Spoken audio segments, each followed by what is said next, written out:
Hello everyone दोस्तों, कैसे हैं आप सब। आशा करता हूँ आप सब ठीक होंगे। आज हम प्रश्न बैंक कक्षा 11वीं विषय इतिहास के जो बहुविकल्पी प्रश्न हैं उनका पूरा सॉल्यूशन यहाँ पर देखने वाले हैं। तो आप बने रहिए वीडियो में। इससे आपको पूरे बहुविकल्पी प्रश्न यानी कि रिवीजन कराए जा रहे हैं। मैंने आपको पूरे प्रश्न के सॉल्यूशन इस चैनल पर डाल दिए हैं। यदि आपको विस्तार पूर्वक इन प्रश्नों को देखना है तो आप चैनल पर जाकर देख सकते हैं। मैं यहाँ पर आपको सिर्फ फटाफट रिवाइज कराने वाला हूँ। तो चलिए दोस्तों, बिना देर किए हुए शुरुआत करते हैं। जैसा कि दोस्तों आप यहाँ पर देख पा रहे हैं, लेखन कला और शहरी जीवन। मैं थोड़ा स्पीड से बोलूँगा क्योंकि समय की बहुत ही अहमियत होती है दोस्तों। समय बहुत ही बहुमूल्य होता है। तो चलिए शुरुआत करते हैं। पहला प्रश्न, ओल्ड टेस्टामेंट किस पुस्तक का भाग है? तो बाइबिल का। दूसरा है, मेसोपोटामिया सभ्यता की विश्व को सबसे बड़ी देन किस क्षेत्र में है? तो वो है काल गणना व गणित के क्षेत्र में। मेसोपोटामिया काल के मंदिरों की कौन सी विशेषता नहीं थी? दोस्तों अपन ने पढ़ा था मेसोपोटामिया काल में राजा का स्थान मंदिरों से ऊंचा था। चौथा प्रश्न है यहाँ पर, मेसोपोटामिया के लोग किस पर लिखा करते थे? तो वो मिट्टी की पट्टिकाओं पर लिखा करते थे। पांचवा प्रश्न है, वारका शीर्ष किससे संबंधित है? तो वारका शीर्ष दोस्तों एक मूर्तिकला है। मेसोपोटामिया की सभ्यता किस नदी के किनारे विकसित हुई थी? दजला व फरात नदी के किनारे। लेखन कला का आविष्कार किन लोगों ने किया था? मेसोपोटामिया के लोगों ने। मैं आप यहाँ पर खालिस्तान और जो सही जोड़ी है खालिस्तान को तो मैं पढ़कर बता दूंगा, लिख कर नहीं बताऊंगा। यह यहाँ पर आपको सिर्फ रिवाइज कराया जा रहा है। कुम्हार के चाक का प्रयोग सर्वप्रथम मेसोपोटामिया में किया गया था। आधुनिक इराक को प्राचीन काल में मेसोपोटामिया के नाम से जाना जाता था। मेसोपोटामिया की किलाकार लिपि को सबसे पहले किसने पढ़ा था? जेम्स प्रिंसेप ने पढ़ा था। राजा जिमरिन का राजमहल मारी में स्थित था। असीरियाई शासक अशुरबनिपाल ने अपनी राजधानी निन्वे में एक पुराकालीन पुस्तकालय की स्थापना की थी। मेसोपोटामिया की सबसे पुरानी ज्ञात भाषा कौन सी थी? वो थी सुमेरियन दोस्तों। षटदार्शनिक प्रणाली किस सभ्यता से संबंधित है? तो वो मेसोपोटामिया सभ्यता से संबंधित है। आगे देख लेते हैं, विश्व में शहरी जीवन की शुरुआत कहाँ हुई थी? मेसोपोटामिया में हुई थी। मेसोपोटामिया के लोग किस पर लिखा करते थे? मिट्टी के पट्टिकाओं पर। किसके अनुसार जल प्लावन पृथ्वी पर संपूर्ण जीवन को नष्ट करने वाला था? बाइबिल के अनुसार। विश्व में प्रथम कानून संहिता का निर्माण जम्मू ने करवाया था। गिलगेमिस एक महान योद्धा था। अब दो नंबर वाले आ गए दोस्तों। अपन यहाँ पर सिर्फ एक नंबर वाले क्वेश्चन डिस्कशन करने वाले हैं। अध्याय अपना आ जाता है अध्याय 5 यायावर साम्राज्य। इसके मोस्ट इंपोर्टेंट प्रश्न को देख लेते हैं, यानी कि क्वेश्चन बैंक के सॉल्यूशन को अपन देख लेते हैं। यहाँ पर रिवाइज कर लेते हैं। यायावर का क्या अर्थ होता है? यायावर का अर्थ होता है दोस्तों घुमक्कड़। यदि आपको थोड़ी सी आवाज़ स्पीड में है तो आप उसे यूट्यूब में जाकर थोड़ा सा जो स्पीड रहती है उसे 0 पॉइंट में कर लेना, यानी कि 0.75 इस तरह से कर लेना, तो आपको वो सही आवाज़ आने लगेगी, सही से सुनाई देने लगेगा। मैं यहाँ पर स्पीड से बोल रहा हूँ दोस्तों। कुरिलताई क्या थी? तो कुरिलताई थी दोस्तों मंगोल सरदारों की परिषद थी। चंगेज खान का मूल नाम तैमुजिन था। मंगोलों पर सबसे प्राचीन महत्वपूर्ण विवरण मंगोकोल उन न्यूटोबिन। चंगेज खान की विधि संहिता क्या कहलाती है? तो चंगेज खान की विधि संहिता यास कहलाती है दोस्तों। सही जोड़ी बनाते हैं दोस्तों। चलिए, कुबलई खान महान खान का राजरोहण कब हुआ था दोस्तों? तो ये हुआ था 1260 में। तैमुजिन मंगोलों का सार्वभौम शासक कब बना? 1206 में। चंगेज खान की मृत्यु 1227 में। पेज सुरक्षित यात्रा हेतु व्यापारियों को दिया जाने वाला कर। और तामा क्या है दोस्तों? अलग अलग सैन्य टुकड़ियाँ।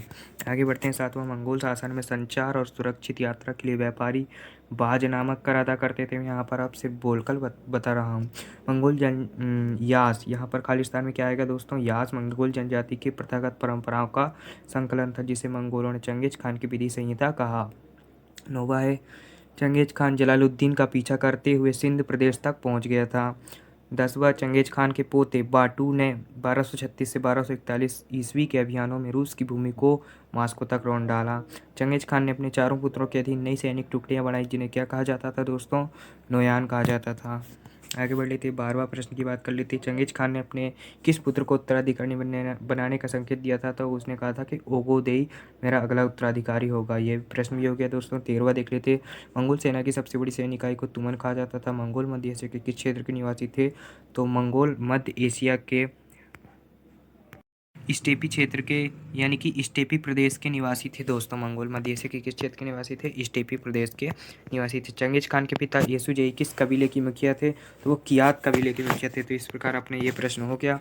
अब 16वें प्रश्न की बात कर लेते हैं। सत्य मंगोलों की हरकारा पद्धति का संबंध राजस्व व्यवस्था से था। ये सत्य है दोस्तों। मार्को पोलो ने मंगोल राजदरबार का यात्रा वृतांत लिखा। ये सत्य है या सत्य भी हो सकता है दोस्तों, आप देख लेना। जोची ने सुनहरा गिरोह का गठन किया। सत्य। चंगेज खान के पुत्र जोची ने मेसोपोटामिया सभ्यता को नष्ट कर दिया। ये असत्य है दोस्तों। तेमुजिन का प्रथम मित्र और विश्वसनीय साथी ओगोदेई था। असत्य है ये।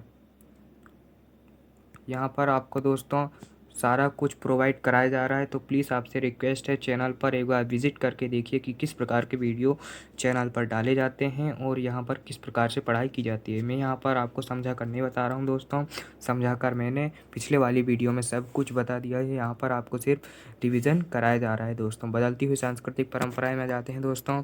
यूरोप में पुनर्जागरण का सूत्रपात कहाँ हुआ था दोस्तों? इटली में हुआ था। छापे खाने का आविष्कार किसने किया था? तो गुटेनबर्ग ने किया था। सूक्ष्मदर्शी का आविष्कार किसने किया था? तो इसका नहीं मिला है दोस्तों। कुछ प्रश्न हैं जिनका अभी उत्तर मिलना बाकी है, तो उन पर अभी खोजबीन चल रही है दोस्तों। चौथा प्रश्न देख लेते हैं। निम्न में से किस विद्वान को मानवतावाद के पिता कहा जाता है? तो पेट्रार्क को कहा जाता है दोस्तों। यूटोपिया के लेखक है थॉमस मोर। दूरबीन का आविष्कार किसने किया? गैलीलियो ने किया। अब सही जोड़ी मिला लेते हैं दोस्तों। सही जोड़ी में पहला है विलियम शेक्सपियर। विलियम शेक्सपियर कौन था दोस्तों? तो ये था महान लेखक। चौसर कौन था? चौसर था अंग्रेजी कविता का पिता माइकल एंजिलो। माइकल एंजिलो ये थे महान चित्रकार। कोपरनिकस कौन थे दोस्तों? ये महान वैज्ञानिक थे। और मार्टिन लूथर ये धर्म सुधार थे। यहाँ पर आपको इनके बारे में कुछ डिस्क्राइब कर दिया गया है वीडियो बनाते समय, आप चैनल के अंदर जाकर देख सकते हैं। बदलती हुई सांस्कृतिक परंपराओं के टॉपिक में मर्चेंट ऑफ वेनिस नामक नाटक के रचनाकार कौन है दोस्तों? तो इसके रचनाकार है विलियम शेक्सपियर। ऑस्ट्रेलिया महाद्वीप की खोज किसने की थी दोस्तों? तो जेम्स कुक ने की थी, कोलंबस ने नहीं की दोस्तों। याद रखना ऑस्ट्रेलिया महाद्वीप की खोज किसने की थी। और स्टूडेंट्स हमेशा इसी क्वेश्चन पर कंफ्यूज होते हैं कि ऑस्ट्रेलिया महाद्वीप की खोज किसने की थी। तो जेम्स कुक ने की थी दोस्तों। वो कोलंबस ने तो किसकी खोज की थी? वो अमेरिका महाद्वीप की खोज की थी। भौगोलिक खोजों ने विकास का मार्ग प्रशस्त किया। जर्मनी में धर्म सुधार आंदोलन के प्रणेता कौन थे दोस्तों? तो जर्मनी में धर्म सुधार आंदोलन के प्रणेता थे मार्टिन लूथर। कौन थे दोस्तों? Martin Luther. कैटरबरी टेल्स की रचना किसने की थी? चौसर ने की थी। 1453 ईस्वी में कुस्तुनतुनिया पर किस जाति ने अधिकार कर लिया था? तो उस्मानी तुर्कों ने कर लिया था दोस्तों। अंधकार युग किस समय अवधि माना जाता है? तो 5 से 9वीं शताब्दी के युग को अंधकार युग कहा जाता है। पृथ्वी का पहला बेलनाकार मानचित्र किसने बनाया था?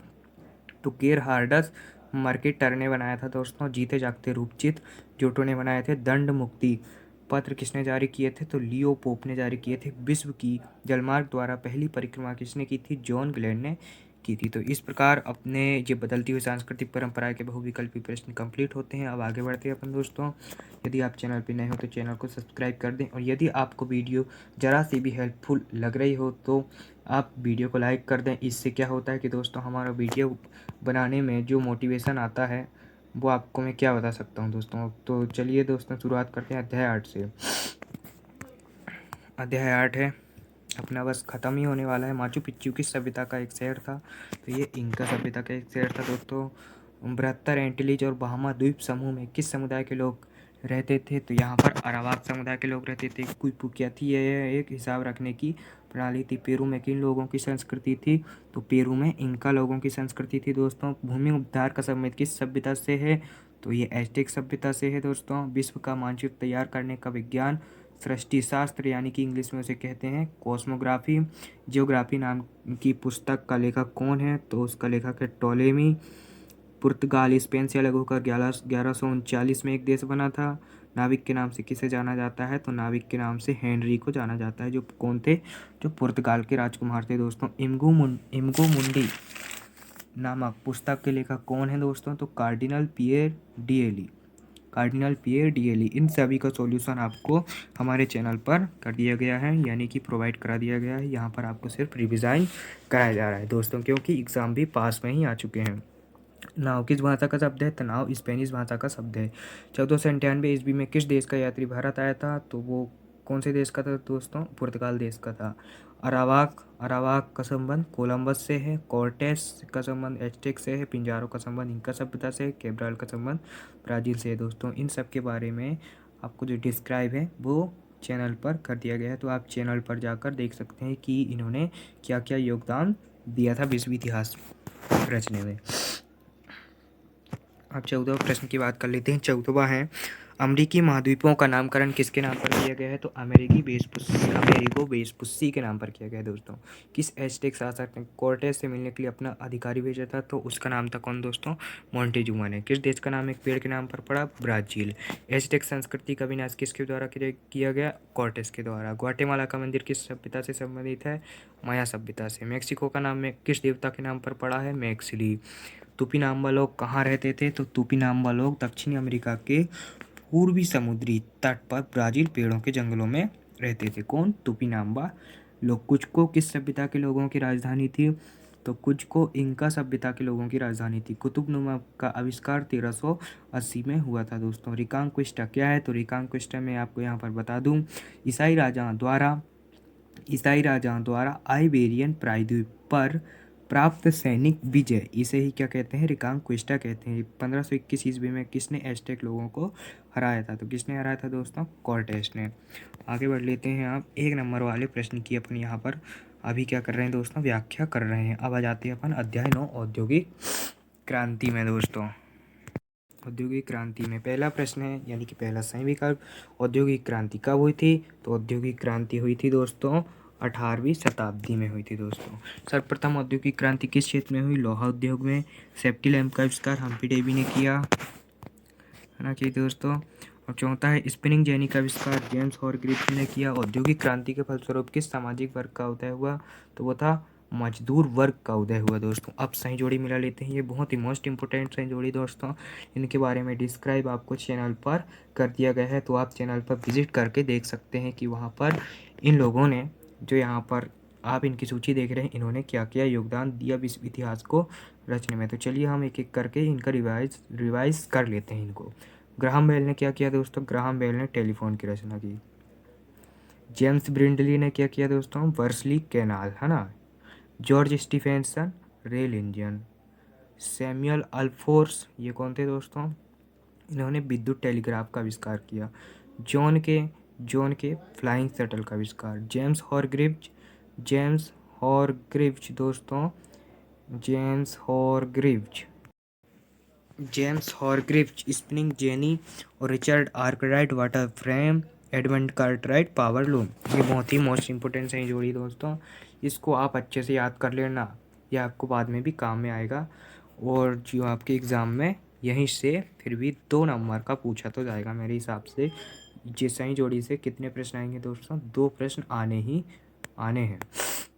8वां देख लेते हैं। क्लोरीन नामक रसायन का आविष्कार किसने किया था? सीले ने किया था दोस्तों। पशुओं की दशा सुधारने का काम ये नहीं मिला है, आप इसे थोड़ा मैनेज कर लेना। बैंक ऑफ इंग्लैंड की स्थापना कब हुई थी दोस्तों? 1694 में हुई थी।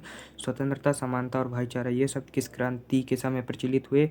तो ये उस समय कौन सी क्रांति हुई थी दोस्तों? उस समय औद्योगिक क्रांति हुई थी। सबसे पहले रेल लाइन किन शहरों के बीच डाली गई? तो स्टॉकटन और डार्लिंगटन शहरों के बीच डाली गई थी सबसे पहले rail line. In a manufacturing town नामक कविता किसने लिखी दोस्तों? तो ये दोस्तों एडवर्ड कारपेंटर ने लिखी थी ये कविता, इन अ मैन्युफैक्चरिंग टाउन नामक कविता। ढलवा लोहे से पिटवा लोहे बनाने की विधि का आविष्कार द्वितीय डर्बी ने किया दोस्तों। औद्योगिक क्रांति की अवधारणा क्या है? ये 2 नंबर के प्रश्न आ चुके हैं दोस्तों। हम यहाँ पर सिर्फ बहुविकल्पी प्रश्नों की बात कर रहे हैं, अन्यथा वीडियो कैसा हो जाएगा? लंबा हो जाएगा दोस्तों। हम यहाँ पर क्या कर रहे हैं? सिर्फ रिवीजन। यदि वीडियो थोड़ी सी भी, यदि आप अब तक इस वीडियो में बने हुए हैं तो आप, मेरे ख्याल से आप बहुत ही पढ़ने वाले विद्यार्थी हो। यहाँ पर सिर्फ पढ़ने वाले विद्यार्थी ही रहना चाहिए इस चैनल पर। मुझे अन्य विद्यार्थियों की ज़रूरत नहीं है कि वो सिर्फ वीडियो थोड़ा ही समय देखें और स्किप कर लें वीडियो। यहाँ पर आपको सॉल्यूशन प्रोवाइड कराया जाएगा, बिल्कुल समझा कर भी कराया जाता है दोस्तों। तो आगे बढ़ लेते हैं। अध्याय 10 की बात कर लेते हैं दोस्तों। अध्याय 10 है अपना मूल निवासियों का विस्थापन। इसका पहला प्रश्न है, चिरोकी का क्या अर्थ है? तो चिरोकी का अर्थ होता है दोस्तों जीप। सेटलर शब्द अमेरिका में किसके लिए प्रयोग होता था? तो सेटलर शब्द अमेरिका में जो है तो वो यूरोपीय लोगों के लिए होता था। सेटलर शब्द अमेरिका में किसके लिए प्रयोग होता था? तीसरा प्रश्न यहाँ पर, ऑस्ट्रेलिया के आदि मानव को किस नाम से जाना जाता था? एबोरिजिनीज। प्रेरी चारागाह कहाँ है? तो ये उत्तरी अमेरिका में है। 1606 ईस्वी में ऑस्ट्रेलिया को सबसे पहले कहाँ के यात्रियों ने देखा? तो डच के यात्रियों ने देखा। कहाँ के यात्रियों ने?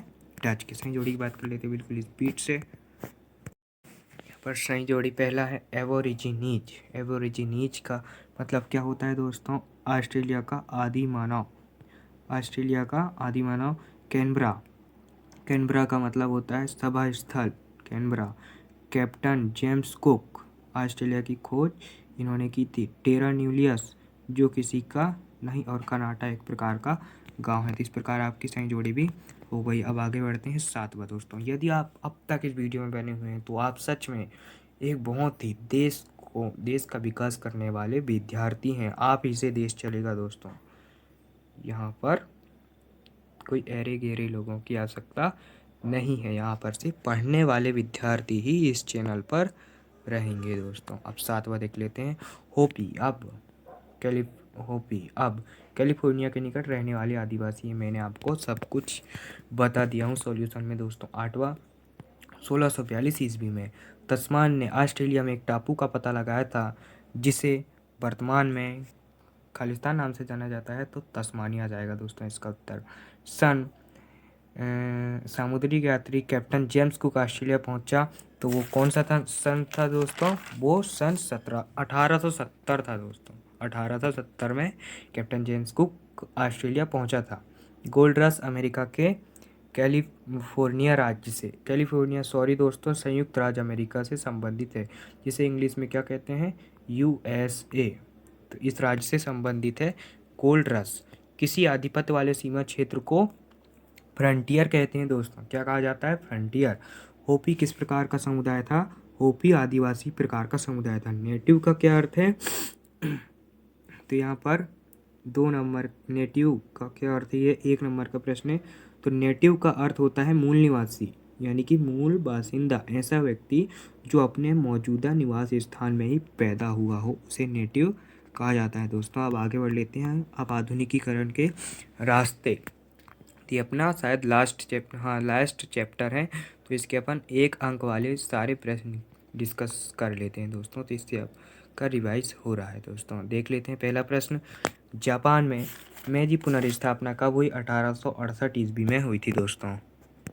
नानकिंग की संधि कब हुई थी दोस्तों? 1842 ईस्वी में। पीपुल्स रिपब्लिक ऑफ चाइना की सरकार कब स्थापित हुई? तो ये सरकार कब स्थापित हुई थी दोस्तों? 1949 ईस्वी में। मार्को पोलो का संबंध किस देश से है? मार्को पोलो का संबंध इटली से है दोस्तों। Marco Polo. उगते हुए सूर्य का देश किसे कहा जाता है? जापान को कहा जाता है दोस्तों। यदि आपको वीडियो हेल्पफुल लग रही हो तो आप वीडियो को लाइक कर सकते हैं। चैनल पे नए हो तो चैनल को सब्सक्राइब कर सकते हैं। यहाँ पर पढ़ने वाले विद्यार्थी ही रहेंगे दोस्तों इस चैनल पर। 6वां सही जोड़ी देख लेते हैं। 1854 में बहुत ही मोस्ट इंपॉर्टेंट सही जोड़ी दोस्तों। यहाँ से आपके फिर भी 3 नंबर की सही जोड़ी तो आने ही आनी है। 1854 में क्या हुआ दोस्तों? कनगावा की संधि हुई। ध्यान से देखना दोस्तों, यदि आपने ध्यान नहीं लगाया तो समझो आप सब कुछ भूल जाओगे। ये सही जोड़ी में आपको बहुत ही फैक्चुअल बताने वाला हूँ। 1867 में मुत्सुहितो सम्राट पद पर आसीन हुआ दोस्तों। ध्यान से सुनना। 1868 में क्या हुआ दोस्तों? 1868 में जापान में शोगुन सत्ता का पतन हुआ। और 1912 में चीन में गणतंत्र की स्थापना हुई। 1964 में टोक्यो में ओलंपिक खेल का आयोजन हुआ। तो ये आपका रिवीजन हो गया दोस्तों। बिल्कुल ध्यान से देख लेना, ये सही जोड़ी 3 नंबर की पूछी जाएगी। चीन में बॉक्सर विद्रोह खालिस्तान के विरुद्ध किया गया था तो यूरोपीय साम्राज्यवाद के विरुद्ध किया गया था। चीन की 1949 ईस्वी की क्रांति का नेतृत्व माओ त्से तुंग ने किया था। सर्वहारा की तानाशाही शब्द का प्रयोग सर्वप्रथम किसने किया था? कार्ल मार्क्स ने किया था दोस्तों। मैं आपको बिल्कुल 100% सही उत्तर बता रहा हूँ और वो भी NCERT क्लास 11 से मैंने खुद स्वयं ढूंढा हूँ दोस्तों। तो यहाँ पर आपको कोई गलत उत्तर नहीं बताया जा रहा है। 10वां प्रश्न है। जापान में आधुनिक बैंकिंग व्यवस्था सन 1872 में प्रारंभ हुई। एदो को जापान की राजधानी बनाकर उसे नया नाम क्या दिया गया दोस्तों? उसे टोक्यो नाम दिया गया, जिसे अभी आधुनिक मतलब आधुनिक में क्या कहते हैं? टोक्यो कहते हैं। प्रतियोगिता परीक्षाओं के द्वारा अधिकारी भर्ती करने वाला पहला देश कौन सा है? तो वो देश है चीन दोस्तों। जापान का योद्धा वर्ग सामुराई के नाम से जाना जाता था। मेजी स्कूल पद्धति में किस विषय का अध्ययन करना मुख्य लक्ष्य था? तो नीति शास्त्र, नैतिक शास्त्र जिसे कहते हैं। चीन में गणतंत्र की स्थापना कब किसके नेतृत्व में हुई? तो चीन में गणतंत्र की स्थापना 1912 में हुई थी। किसके नेतृत्व में? माओ से डॉक्टर सन्यात सेन के नेतृत्व में हुई थी गणतंत्र की स्थापना। अमेरिकी राजदूत कैमोडोर पेरी जापान के समुद्र तट पर पहली बार कब उतरा था? तो वो उतरा था 1853 ईस्वी में। किस जापानी सम्राट ने मेजी की उपाधि धारण की थी? तो वो किसने की थी? मुत्सो हित्तो ने। ये शायद आ सकता है पेपर में, शायद नहीं, आने ही वाला है ये वाला 17वां। किस जापानी सम्राट ने मेजी की उपाधि धारण की थी? तो मुत्सो हित्तो ने की थी। द्वितीय विश्व युद्ध के समय जापान ने अमेरिका के किस द्वीप पर हमला किया था? तो वो कौन सा द्वीप था दोस्तों? पर्ल हार्बर द्वीप था उसका नाम। जापान में शिंकानसेन बुलेट ट्रेन का प्रारंभ हुआ 1964 में दोस्तों। अफीम युद्ध का संबंध ब्रिटेन और चीन से है दोस्तों। बिल्कुल सही आंसर बताया जा रहा है आपको। अफीम युद्ध का संबंध किस देश से है? ब्रिटेन और चीन से। नाइतो कोनन कौन थे? तो यहाँ से आपके 2 नंबर के पर मैं बता देता हूँ। नाइतो कोनन चीन पर काम करने वाले प्रमुख जापानी विद्वान थे, जिनके लेखन ने अन्य जापानी लेखकों को प्रभावित किया। तो ठीक है दोस्तों, आज हमने इतिहास के यानी कि इतिहास में 32 या 35 34 नंबर के जो बहुविकल्पी प्रश्न आते हैं उनको हमने बिल्कुल परफेक्ट कर लिया दोस्तों। यहीं से आपके प्रश्न बनने वाले हैं। मैंने आपको पूरा का पूरा रिवाइज करा दिया हूँ दोस्तों। यदि आपको ये प्रश्न हैं, इनका सॉल्यूशन चाहिए बिल्कुल विस्तार पूर्वक कॉपी में लिखा हुआ, तो आप चैनल पर जाकर देख सकते हैं। वहाँ पर आपको पूरा सॉल्यूशन दिया गया है दोस्तों। तो ठीक है दोस्तों, मिलते हैं ऐसे ही नॉलेजेबल और एग्ज़ाम से संबंधित वीडियो में। बाय।